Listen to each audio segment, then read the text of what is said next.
Ya, namun rencana Roy Suryo CS kandas lantaran gagal bertemu dengan wakil Medik Dasmen.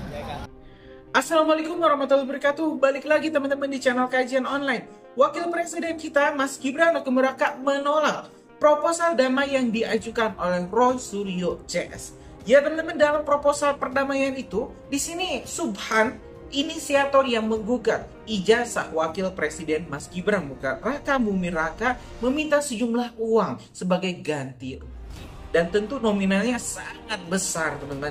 Terlebih teman-teman, nama baik Mas Gibran juga sudah tercoreng akibat adanya gugatan ijazah, baik itu ijazah sekolah menengahnya dan juga S1-nya. Ya, dan sudah sangat wajar dan sudah sangat tepat kalau misalnya Mas Gibran dan juga Pak Jokowi tidak mendatangi proposal perdamaian. Kalau misalnya Pak Jokowi mendatangani, ini kalau misalnya Mas Gibran juga mendatangi proposal tersebut, maka secara tidak langsung Pak Jokowi dan juga Mas Gibran ini membenarkan klaim dari para teroris ya, dari para pembenci, kelompok-kelompok pembenci ini. Jadi, nah, ada hal yang menarik juga teman-teman di sini. Ini Subhan malah marah-marah. Subhan dan juga Roy Suryo malah marah-marah karena tidak jadi dapat uang puluhan miliar. Nah, dan yang hebohnya, bikin hebohnya di sini Roy Suryo langsung mendatangi teman-teman Kementerian Kemendikbud ya, untuk mendesak mencabut SK kelulusan wakil presiden kita. Jadi sudah jelas teman-teman, ini bukan lagi desakan atau tuntutan seorang aktivis, tapi orang yang memang mencari uang, mencari pundi-pundi rezeki. Kalau misalnya Roy Suryo tidak dapat uang, tidak makan, kalau misalnya ini perkara ini ya tidak ditutup lewat jalur damai, kami akan ajukan ke pengadilan, kan itu teman-teman desakan-desakannya. Jadi ya jelas ini memang Roy Suryo, Subhan, Tifa dan Rismon memang carinya bukan cari ya kebenaran, tapi cari sensasi. Nah, hari ini kita bakal tengok gugatan dari Subhan CS, dan di sini ditantang langsung oleh Mas Gibran, lo jual gue beli. Yuk kita bereskan di pengadilan siapa yang bakal kalah, dan kalau misalnya ini ya terbukti tidak benar, maka Mas Gibran, Pak Jokowi sudah sangat tepat melaporkan Roy Suryo, Tifa dan juga ini Subhan ditambah Rismon ke pengadilan. Nah, kita bakal tengok dulu teman-teman informasi selengkapnya terkait batalnya atau gagalnya mediasi perdamaian, proposal damai yang tidak ditandatangani oleh Mas Gibran dan juga Pak Jokowi. Kita simak informasi selengkapnya.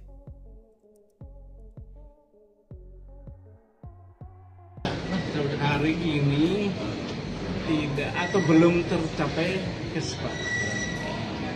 Kalau perkara perdata, kesepakatan itu bisa diambil sampai pokok perkara perdata. Jadi selanjutnya kita akan sidang menunggu panggilan resmi dari pengadilan. Apa yang membuat ini tidak tercapai kata damai sih Pak? Apa yang perdebatan yang terjadi? Nggak ada perdebatan, tapi ada bahwa persyaratan yang saya ajukan tidak bisa dipenuhi oleh para tergugat. Alasannya tidak terpenuhi karena ada pertimbangannya apa, mungkin disampaikan tadi?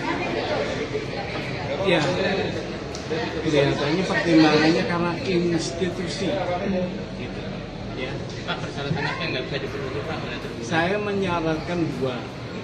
Di dua persyaratan itu, satu minta maaf, kedua mundur dari jabatannya masing-masing.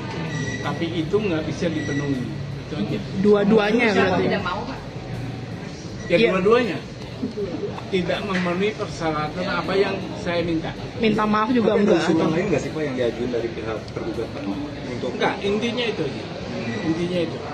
Artinya gini, dua persyaratan yang saya ajukan untuk damai itu nggak bisa dipenuhi oleh para tergugat. Itu aja. Pak, artinya sidang selanjutnya itu masuk pokok perkara ya? Sidang selanjutnya yaitu jawaban, terus duplik, replik, terus pembuktian, mudah-mudahan sampai pembuktian ya. Nanti kita buka-bukaan di pembuktian. Pak, yang diminta mundur itu Gibran sama ketua KPU ya? Kalau di gugatan saya itu para tergugat, baik tergugat 1 atau tergugat 2. Pak, artinya sidang lanjutannya sudah ada agendanya kapan gitu? Belum, Langkah nanti selanjutnya yang bakal menunggu dilakukan? panggilan. Biasanya 2 minggu lagi ada sidang.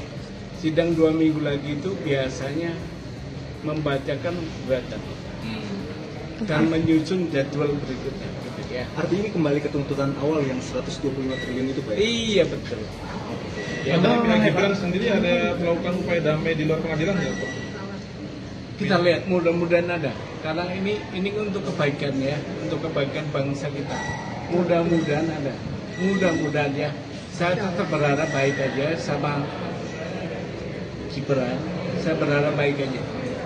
Mudah-mudahan dalam waktu perjalanan ini ada yang hubungi saya, terus ya kita cari jalan yang terbaik. Artinya walaupun mediasi di PN formalnya sudah kelar, tapi upaya damai Bapak masih terbuka begitu ya? Masih terbuka sampai putusan hakim ya. Pak, ini bisa disampaikan lagi nggak Pak, poin gugatan awal? Artinya ini kan sudah dilanjut, poin gugatan awalnya ini gugatan awal itu saya minta ya itu tadi yang udah beredar lah. ada 5 poin itu, Pak? Iya, ya. Minta dinyatakan melakukan perbuatan melawan hukum. Terus Mundur ya? minta dinyatakan tidak sah menjadi wakil presiden. Terus membayar ganti rugi imaterial 125 triliun. Terus kalau nggak salah itu membayar uang paksa kalau lalai menjalankan putusan pengadilan.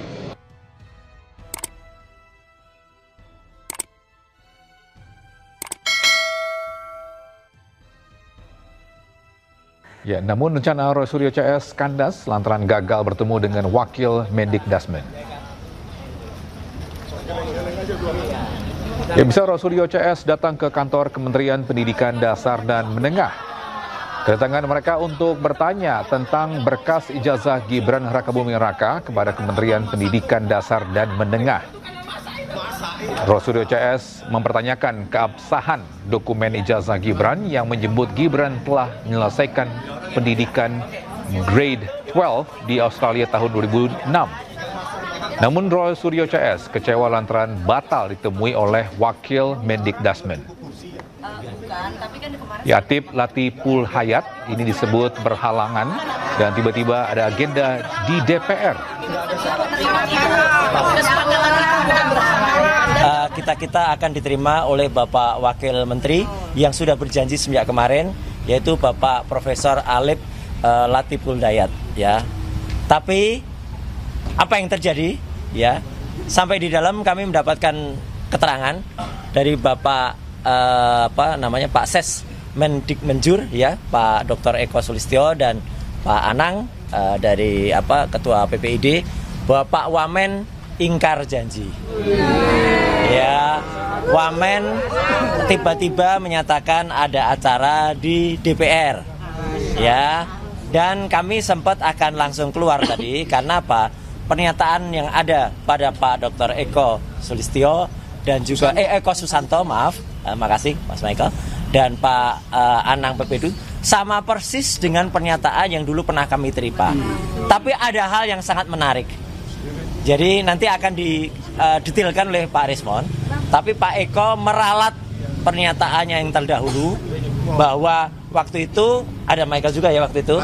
Katanya Gibran itu ada 2 raport, yaitu raport kelas 10 dan kelas 11 dari pendidikannya di Orchard Park Secondary School. Itu artinya apa? Dia kelas 1 dan kelas 2 SMA. Kalau kelas 10 dan kelas 11 sesuai dengan data ini. Tadi diralat, setelah dia mungkin juga mendengar, dia tahu bahwa faktanya dibuka juga oleh Profesor Zulfikar di Singapura bahwa Orchard Park Secondary School itu hanya SMP plus 1 tahun. Jadi Gibran itu pindah ke Singapura itu SMP plus 1 tahun. Ya, jadi dia hanya dapat kelas 1 SMA. Katanya, ini katanya, ada sertifikat O level katanya. Jadi sertifikat O level itu sertifikat SMP plus 1 tahun. Faktanya, terus terang teman-teman semua, nggak usah kecewa, ya, sama kekecewaannya dengan saya di dalam, kami di dalam, tidak ada satupun berkas yang ditunjukkan. Kami sangat kecewa, ya, pejabat publik setingkat Wamen Dikdasmen berjanji kemarin kepada kita pukul 3 sore. Ya, dia yang berjanji, dia yang mengingkari. Itu sebuah kebiasaan di Republik ini. Ya, oleh karena itu kita menanti sampai besok ya jawaban ya atau tidak, bersedia atau tidak untuk menerima kami. Kalau tidak bersedia, apa jawabannya? Kalau bersedia kapan? Jadi kami tunggu ya kepada Wamen Dikdasmen Profesor Alip. Ya, itu Alip satu. Ya. Poin yang kedua, ya, Dr. Eko Sulistyo pada pertemuan kami terakhir mengatakan bahwa Gibran mengambil 2 tahun di Orchid Park Secondary School yang disetarakan menjadi kelas 10 dan kelas 11. Dan hari ini dulu ya, terakhir kami bertemu 2 minggu yang lalu, dan sekarang dikoreksi menjadi kelas 9 dan kelas 10 alias kelas 1 SMA. Ya, setara dengan kelas 1 SMA. Artinya, ya, pemahaman mereka kelas 2 dan kelas 3 SMA itu diambil di UTS Insearch kursus. Nggak bisa. Di dalam web arsip, ya, silabus UTS Insearch tahun 2006, ya, yang dikatakan Gibran menempuh kursus di sana, itu hanya ada 2 course, yaitu English course atau diploma. Dan Gibran katanya di sana menempuh diploma. Diploma itu D1, D2, D3. Bagaimana mungkin Ditjen Dikdasmen saat itu menyetarakan itu menjadi kelas 11 dan kelas 12?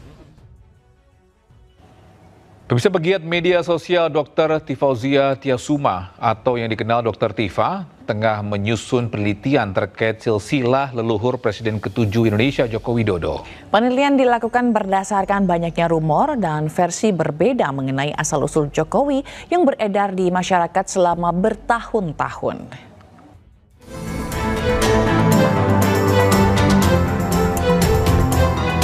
Pegiat media sosial Dr. Tifauzia Tiasuma atau yang dikenal Dr. Tifa tengah menyusun penelitian terkait silsilah leluhur Presiden ke-7 Indonesia Joko Widodo.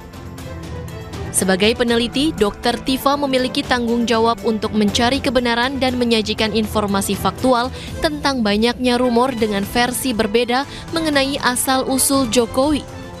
Menurutnya, hal ini ia teliti demi kepentingan sejarah nasional. Penelitian ini menyangkut sosok seseorang. Yang seseorang itu tentu saja dilahirkan dari ayah, dari ibu, dia punya kakek, dia punya nenek, yang sangat penting ya menjadi bagian dari penelitian kultur, historis dan budaya. Nah, kami itu Ibu bisa diam, Ibu, ya. Ibu bisa diam ya, supaya telinga Ibu bisa mendengarkan apa yang saya sampaikan. Jangan. Jadi penelitian ini tentu saja karena menyangkut jejak masa lalu seseorang, maka kita perlu tahu data otentik, data objektif ya dari bapak dan ibunya, dari kakek dan neneknya, dan seterusnya. Maka tidak saja makam, kami juga berkunjung ke rumah kediaman yang dikatakan disitulah Joko Widodo lahir, ari-arinya pun juga ditanam di situ. Kami pun juga berkunjung ke situ. Keren sekali itu. Untuk melakukan penelitian tersebut. Jadi tugas peneliti itu adalah menjawab pertanyaan. Selama belasan tahun kita mendengar rumors, kita mendengar banyak kabar-kabar, termasuk siapa sesungguhnya ayah Jokowi, ibunya Jokowi, siapa di mana sesungguhnya dia lahir. Karena banyak sekali versi, maka tugas kami sebagai peneliti menemukan kebenaran yang ada sehingga menjadi sejarah yang bagus bagi bangsa ini. Meski demikian, Tifa menegaskan penelitian tersebut masih dalam tahap awal, yakni pengumpulan data. Ia belum menyampaikan hipotesis atau kesimpulan sementara dari riset yang dilakukan. Ya teman-teman, barusan kita telah menyimak informasi lengkap terkait ini gugatan ijazah wakil presiden kita dan juga Pak Jokowi yang dilayangkan oleh teroris ini Tifa, Resmond, Roy Suryo dan juga Subhan.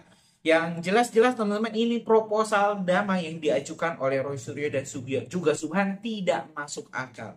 Bagaimana bisa dipenuhi teman-teman? Ini Mas Gibran dituntut harus membayar uang ganti rugi sebanyak 125 triliun dan juga mundur dari posisinya sebagai wakil presiden. Kan ini sudah sangat ngawur. Bagaimana bisa suara 58% rakyat Indonesia, seluruh Indonesia ini dikalahkan hanya oleh gugatan ecek-ecek dari para ahli-ahli palsu. Nah, teman-teman, kan ini jadi menarik. Kalau misalnya mereka menggugat atas iming-iming uang, karena memang pingin dapat uang. Jadi, teman-teman lah yang bakal menentukan. Mereka menuntut Mas Gibran, menuntut Pak Jokowi itu apakah murni karena dasar akademisi, dasar sebagai seorang aktivis, atau seperti apa? Nah, teman-teman yang bakal menilai, tulis saja di kolom komentar, kita bakal diskusikan. Terima kasih. Assalamualaikum warahmatullahi wabarakatuh.